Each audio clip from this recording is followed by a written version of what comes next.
Friends, welcome back. तो friends, अभी का वीडियो है रिपब्लिक डे। तो चलो वीडियो शुरू करते हैं। अगर आपको पता नहीं है, इन्होंने बेचारों ने बड़ी सारी वीडियोस डाली है, ऐसा लगता है। तो न्यूज में आया था, हमने इनकी वीडियो की है, वो भी लगाऊंगे। पता नहीं वो पहले आती है कि ये पहले आती है। तो उनकी शायद वो वाली वीडियो ब्लॉक हो गई है या कुछ, तो वो हम कर चुके थे, उसके बाद उनकी ब्लॉक हुई है। तो वो भी अभी लगानी बची है, देखते हैं कब लगती है। तो पर इसमें उन्होंने अब खाली लिखा है रिपब्लिक डे। तो चलो वीडियो शुरू करते हैं। वीडियो शुरू करने से पहले अगर आप चैनल पर नए हो और आपने अभी तक सब्सक्राइब नहीं किया है, तो जल्दी से पहले सब्सक्राइब के बटन और बेल आइकन को क्लिक कर लो, ताकि आपको हमारे सारे न्यू वीडियोस के नोटिफिकेशन मिल जाए जैसे हम अपलोड करें। अगर आपको वीडियो पसंद आता है प्लीज लाइक एंड शेयर। चलिए शुरू करते हैं। जय हिंद। आप सभी देशवासियों को गणतंत्र दिवस अर्थात रिपब्लिक डे की ढेर सारी शुभकामनाएं। हम ये समझते हैं कि इंडिपेंडेंट डे, संविधान दिवस और रिपब्लिक डे सब में क्या अंतर होता है, इसको थोड़ा बारीकी से समझते हैं। और संविधान को 2 महीने लेट क्यों किया गया, बना के उसे लागू क्यों नहीं किया गया था, 2 महीने बाद क्यों लागू किया गया। देखिए 15 अगस्त 1947 को हम आजाद हो गए, हम अंग्रेजों से आजाद हो गए। हालांकि उस समय भी हमारे ऊपर फ्रांस का कब्जा था और पुर्तगालियों का कब्जा था। तो वो लोग पुर्तगाली फाइनली 1961 में गए हैं, सब गोवा को आजाद करके, सबसे बाद में गोवा आजाद हुआ है।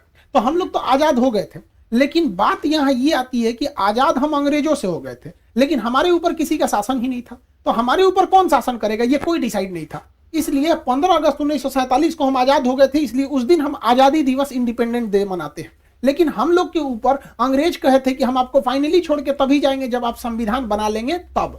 तो हम लोग संविधान 1946 से 1949 के बीच में बनाए, जो फाइनली बन के तैयार हुआ 26 नवंबर 1949 को। इसलिए 26 नवंबर 1949 को हम कहते हैं संविधान दिवस। तो आजाद हो गए, संविधान हो गया यहाँ पे। लेकिन जब तक ये संविधान लागू नहीं हो जाता, हम कैसे कहेंगे हमारे ऊपर किसका शासन चल रहा है। रियलिटी में देखिएगा हमारे ऊपर किसका शासन है, संविधान का। सुप्रीम कोर्ट, प्रधानमंत्री, राष्ट्रपति, नीचे से ऊपर तक सब संविधान के अधीन काम करते हैं। तो संविधान बन गया था लेकिन लागू ही नहीं हुआ था। इसे 2 महीना बाद लागू किया गया। 26 नवंबर 1949 से 2 महीना जोड़ेंगे तो वो 26 जनवरी 1950 हो जाएगा। जिस दिन संविधान लागू हुआ उस दिन हम लोग मनाते हैं रिपब्लिक डे। और रिपब्लिक डे का मतलब होता है भारत एक रिपब्लिक है, अर्थात यहाँ के राष्ट्रपति जो हैं वो खानदानी नहीं होंगे, वंशानुगत नहीं होंगे, बल्कि चुन के आएंगे। राष्ट्रपति और प्रधानमंत्री हम लोग के यहाँ चुन के आते हैं और इन्हीं लोग का हमारे ऊपर शासन रहेगा। इस वजह से जिस दिन हम आजाद हुए उस दिन को हम 15 अगस्त यानी स्वतंत्रता दिवस, इंडिपेंडेंट मनाते हैं। संविधान जिस दिन बनकर तैयार हुआ था कि उसको मनाते हैं 26 नवंबर को संविधान दिवस। लेकिन जिस समय हमारे ऊपर उस संविधान को लागू कर दिया गया, हम लोगों को संविधान के अधीन किया गया, उस दिन को हम मनाते हैं 26 जनवरी के रूप में, रिपब्लिक डे के दिन। यह हम टोटल मैटर ये समझिए कि इसे 2 महीना लेट क्यों किया गया था, ये समझना है।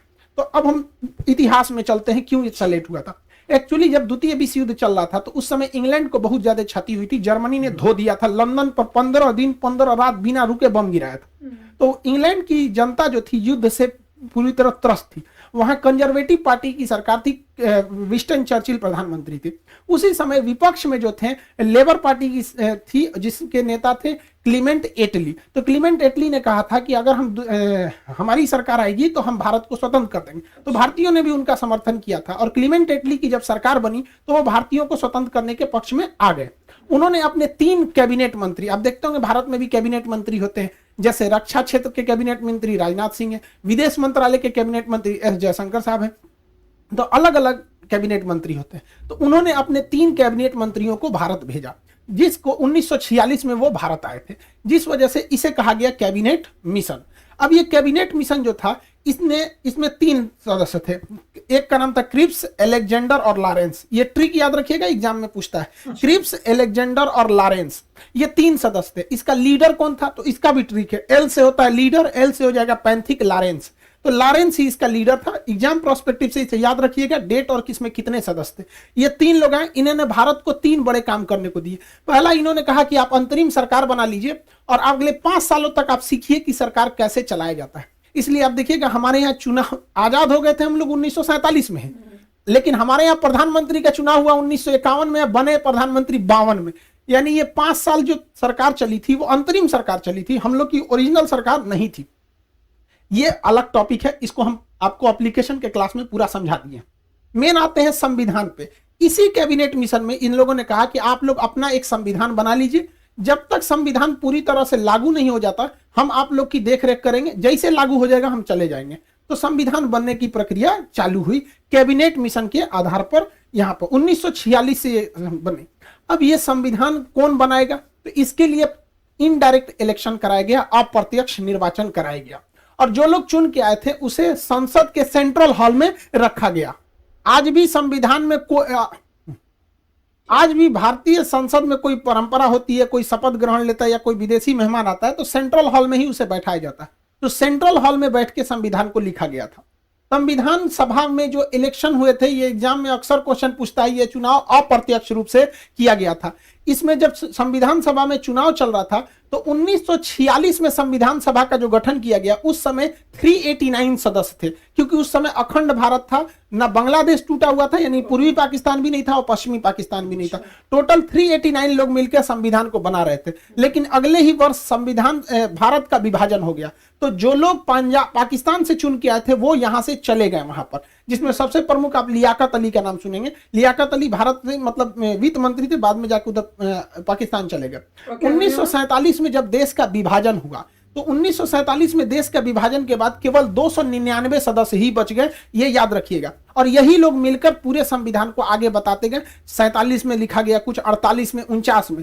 फाइनली जब संविधान पर हस्ताक्षर करने की बात आई तो 1950 तक, 24 जनवरी 1950 को जब फाइनल हस्ताक्षर हो रहा था तो कई लोगों की देहांत हो चुका था।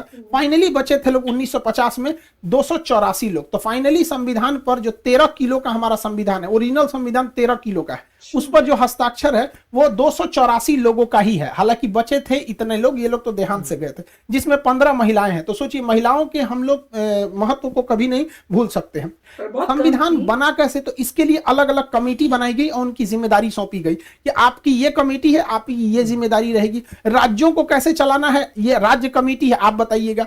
तो अलग अलग करके ऐसे कुल 13 समितियों को बनाया गया था। 13 कमेटी बनी थी जो सहमति से अपना डिसीजन लेती थी, सर्वसहमति से नहीं होता था। सहमति जिसमें ज्यादातर लोगों की सहमति है, वही डिसीजन को मान लिया जाता था। इस समितियों में सबसे प्रमुख जो समिति थी उसका नाम था प्रारूप समिति, इंग्लिश में कहते हैं ड्राफ्टिंग कमेटी। इस ड्राफ्टिंग कमेटी के जो अध्यक्ष थे वो भीमराव अंबेडकर साहब थे। बहुत ही विद्वान, मतलब हम क्या कहें इनकी विद्वता के बारे में, उतना शब्द ही नहीं है हमारे पास। इन्होंने पूरे कमेटियों में आपस में कोऑर्डिनेशन बनाया, कहां क्या गलत है क्या सही है उसको सुधार कराया। तो भीमराव अंबेडकर 13 समितियों में जो सबसे प्रमुख समिति थी प्रारूप यानी ड्राफ्टिंग समिति, उसके चेयरमैन थे, जिस वजह से इन्हें फादर ऑफ इंडियन कॉन्स्टिट्यूशन के नाम से भी जाना जाता है। इसके अस्थायी सदस्य भले 2 दिन के लिए सच्चिदानंद सिन्हा थे, लेकिन अस्थायी रूप से राजेंद्र प्रसाद संविधान सभा के अध्यक्ष थे। इन्हीं के देखरेख में संविधान सभा अध्यक्षता करते थे। आप बैठिए, आप अपना डिसीजन सुनाइए, इस तरह से। और संविधान सभा के जो सलाहकार थे वो BN राव थे। BN राव बहुत ही विद्वान थे। इन्होंने विदेशी संविधानों का अध्ययन करके जहां से भारत में अच्छा लगा उन्हें समावेशित किया। इनकी विद्वता से को आप ऐसे ही अंदाजा लगा सकते हैं कि इन्होंने म्यांमार के संविधान बनने में भी मदद किया था BN राव ने। इस तरह से संविधान बना। संविधान को बनने में लगभग 3 साल लग गए थे। 1946 से चालू हुआ और 1949 में फाइनली बन के तैयार हुआ था। इसे याद रखने का ट्रिक क्या है? 3 साल में तैयार हुआ था। 1 साल में कितने महीने होते हैं? 12 महीने। तो 1 साल में 12 महीने, आप 3 साल में ना 12 घटा दीजिएगा। जब आप 3 साल में 12 घटाते हैं तो बचता है 2 साल 11 महीने और 18 दिन। तो ये ट्रिक के तौर पे आप याद रखेंगे। 2 साल 11 महीने 18 दिन में टोटल संविधान बनकर रेडी हो गया था। जब संविधान बना था तो उस समय संविधान के कुल चैप्टर यानी भाग की संख्या 22 थी। ABCD जोड़ जाड़ के कभी मूल कर्तव्य डाल दिए, कभी कुछ डाल के, वर्तमान में 25 हो गए हैं। जो अनुच्छेद यानी आर्टिकल थे वो 395 ही ओरिजिनली हैं। ABCD उसका जोड़ के 448 हो गया। ये आगे बढ़ते जाएगा यहाँ पर, लेकिन संख्या नहीं बढ़ेगी, ABCD ही करके जोड़ा जाता है। जब अनुसूची यानी शेड्यूल थे वो 8 थे, वर्तमान में अनुसूचियों की संख्या टोटल जो हो गई है वो 12 हो गई है। तो इस तरह से संविधान को बनाया गया। इतने मेहनत और इतने प्रयास के बाद से फाइनली भारत का संविधान बना, जो दुनिया का सबसे बड़ा लिखित संविधान हो गया। अब इसको बन के तैयार हो गया 26 नवंबर 1949 को। इस दिन हम लोग मना लेते हैं संविधान दिवस। लेकिन इसे लागू किया गया 2 महीने बाद 26 जनवरी 1950 को। इसकी टोटल कहानी समझते हैं, इतना लेट क्यों हुआ? तो इसकी कहानी छुपी है 1929 में।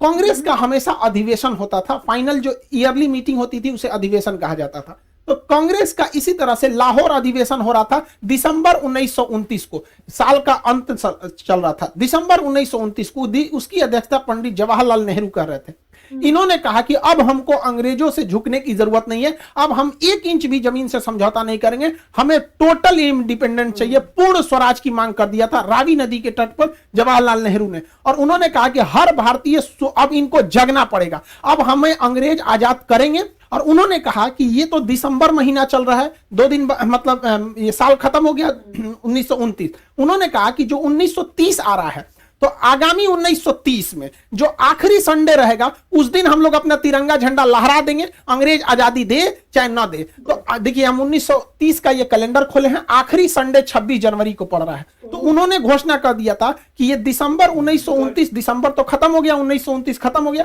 यानी 1930 का जो जनवरी महीना आ रहा है उसका आखिरी संडे को हम लोग तिरंगा झंडा लहरा देंगे और अंग्रेजों से कहेंगे भाड़ में जाओ साले कुत्ते तुम लोग, हम लोग आज से स्वाधीन हो गए, हम लोग आज से स्वाधीन हो गए, अपने अधीन है, अंग्रेजों के अधीन नहीं है। हालांकि आजादी नहीं मिला था, लेकिन इसे हम लोग मिनी आजादी कहते हैं, मिनी इंडिपेंडेंट बोला जाता है। 26 जनवरी को हम लोग 1930 में झंडा ठोक दिए और उस दिन से हम लोग मनाने लगे स्वाधीनता दिवस। और जवाहरलाल नेहरू ने कहा था हर वर्ष इसे मनाया जाएगा और अंग्रेजों को मिर्चा लगाया जाएगा, जितने जलेंगे उतने जलाया जाएगा। तो हर साल भारतीय 26 जनवरी को क्या मनाते थे? स्वाधीनता दिवस। वो 1930 से पहला स्वाधीनता दिवस मनाए, 31 में भी बनाए, 32 में भी बनाए, ऐसे लगातार बनाते गए स्वाधीनता दिवस। इवन जब देश आजाद भी हो गया था ना 1947 में, उस वर्ष भी बनाया गया, उसके बाद 48 में भी मनाया गया स्वाधीनता दिवस, और 26 जनवरी 1949 को भी स्वाधीनता दिवस मनाया गया। इतना कुछ करने के बाद 20 साल लगते इसी साल 19, ये तो जनवरी है, इसी साल नवंबर के महीने में संविधान बनकर तैयार हो गया। अब हो गई बड़ी दुविधा। देखिए स्वतंत्रता दिवस तो अपने जगह पे है कि हमें उस दिन अंग्रेजों से आजादी मिली थी, इसमें कोई दिक्कत नहीं है। लेकिन जब संविधान इसी साल बन के तैयार हुआ 1949 में ही, क्योंकि ये तो पहला महीना है और ये 11वां महीना है, तो हम लोग ने स्वाधीनता दिवस मनाया था कि हम अपने अधीन हैं। लेकिन संविधान बन गया, संविधान कहता है कि आप अपने अधीन नहीं है, आप संविधान के अधीन है। तब तो हो गया कि भैया संविधान अगर इस दिन लागू कर देंगे तब तो बवाल हो जाएगा, क्योंकि हम लोग को ये वाला त्योहार छोड़ना पड़ेगा। और जिस त्योहार को कोई पिछले 20 सालों से मना रहा हो 1930 से, कोई कैसे छोड़ देगा? इससे लोगों का इतिहास जुड़ा था, तो दिमाग लगाया गया। कहा गया कि देखिए जब किसी के घर बेटी का बियाह होता है ना तो बहुत दुख होता है, लेकिन उसी दिन बेटा का भी बियाह रख देंगे ना तो पतो आने का खुशी हो जाता है, तो थोड़ा कभी खुशी कभी गम वाला हाल हो जाता है। तो संविधान वालों ने देखा कि इस दिन का तो महत्व ही खत्म हो जाएगा, इसलिए दिमाग दिया गया, एक काम करते हैं, 2 महीना का तो बात है, 26 नवंबर 1949 है, 1 महीना रुकेंगे तो 26 दिसंबर 1949 आएगा, और 1 महीना और रुक जाएंगे तो 26 जनवरी 1950 हो जाएगा। एक काम करते हैं, संविधान को इस दिन बना लिए हैं, लागू नहीं करेंगे, लागू करेंगे 2 महीना बाद 26 जनवरी 1950 को, ले आके एक दूसरे पर थोप देंगे, बस हो गया। यहां जो स्वाधीनता दिवस मना रहे थे उसके ऊपर चढ़ गया संविधान, और संविधान कह रहा है कि भारत एक लोकतंत्र रहेगा, ये रिपब्लिक रहेगा, यहाँ के राष्ट्रपति का इलेक्शन होगा, कोई वंशानुगत नहीं रहेगा यहाँ पर।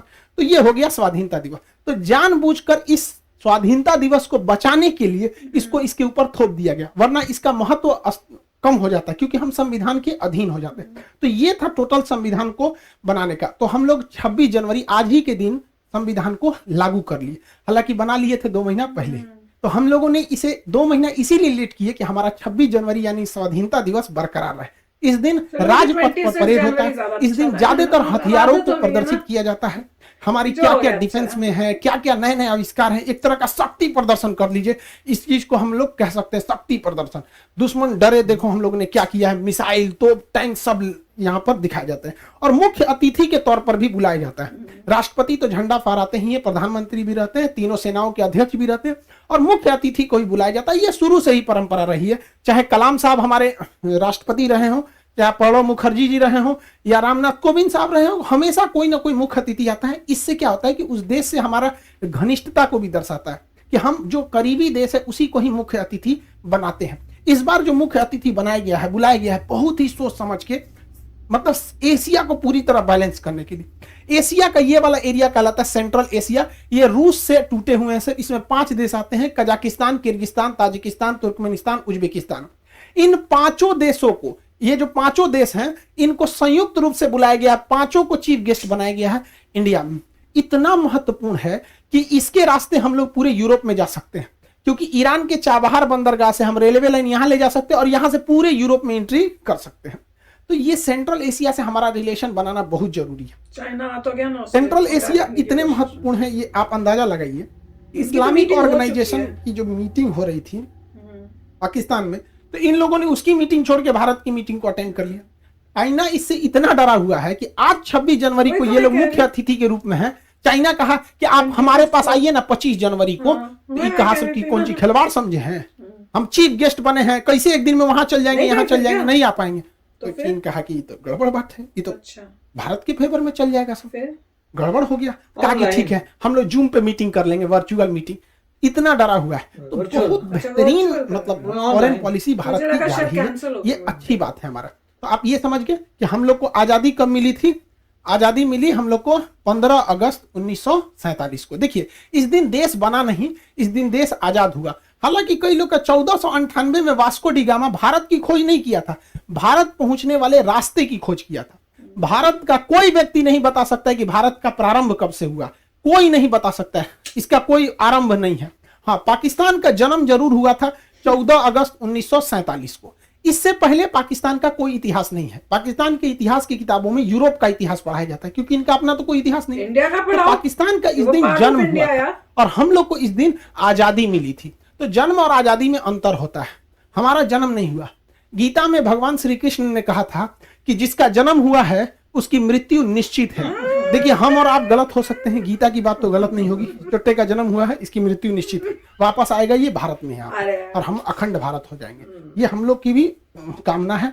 लेकिन एक और बात संदेश की, देखिए 26 जनवरी के दिन किसी भी तरह का प्रोटेस्ट स्वीकार्य नहीं है। आरा के लड़के, जहानाबाद के लड़के, आप जो प्रोटेस्ट कर रहे हैं 26 जनवरी को, इसको आप लोग को नहीं करना है। जयपुर के भी लोगों से हमारी बात हुई, उन लोग को भी हम समझा रहे हैं भाई 26 जनवरी आज राष्ट्र को समर्पित होना चाहिए, आज कहीं भी प्रोटेस्ट नहीं होना चाहिए। और ये प्रोटेस्ट पूरी तरह से लीडरलेस है। आप पटना के डीएम साहब का भी स्टेटमेंट सुनिए, ये स्टूडेंट से मिलने गए थे वहां।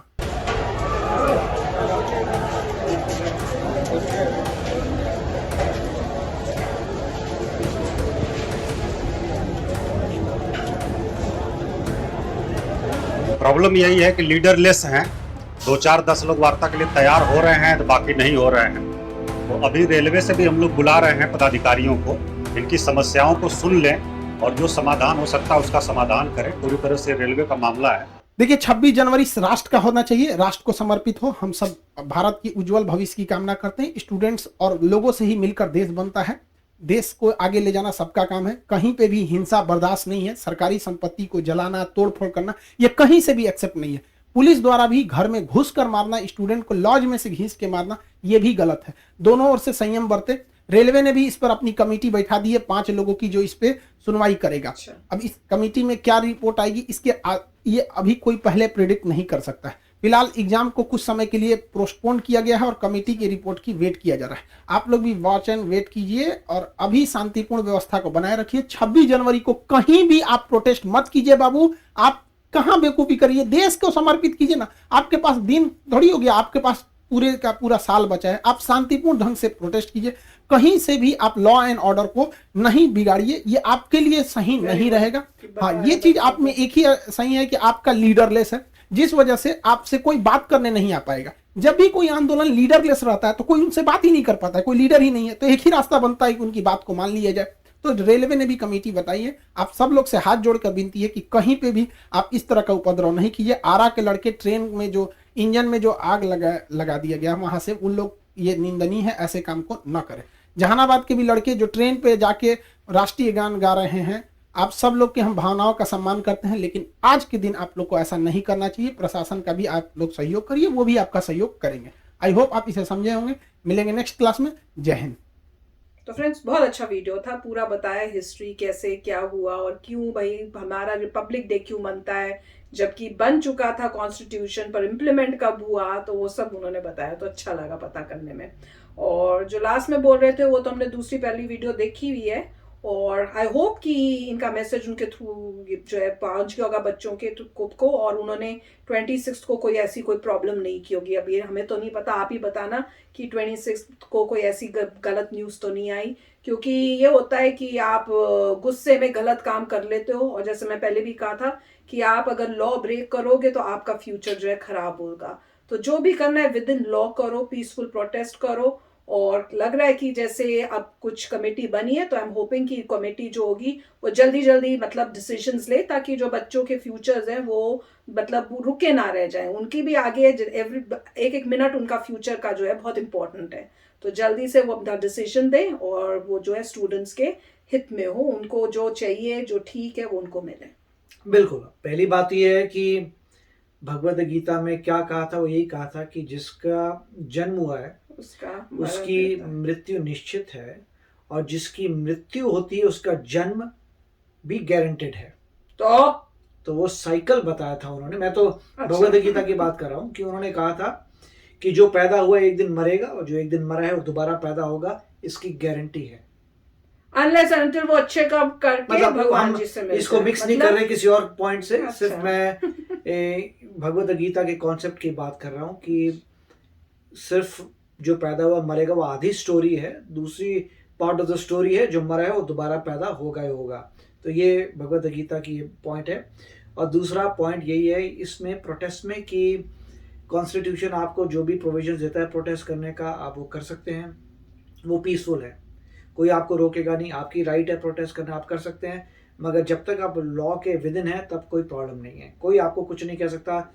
यंगस्टर्स हैं, आपकी पूरी लाइफ आपके सामने है, और आपके रिकॉर्ड में ऐसा नहीं आना चाहिए कि आपने लॉ एंड ऑर्डर ब्रेक किया था, आपको जेल हुई थी, आपका ये हुआ था। अगर रिकॉर्ड आ जाए तो आपकी जॉब में प्रॉब्लम आती है।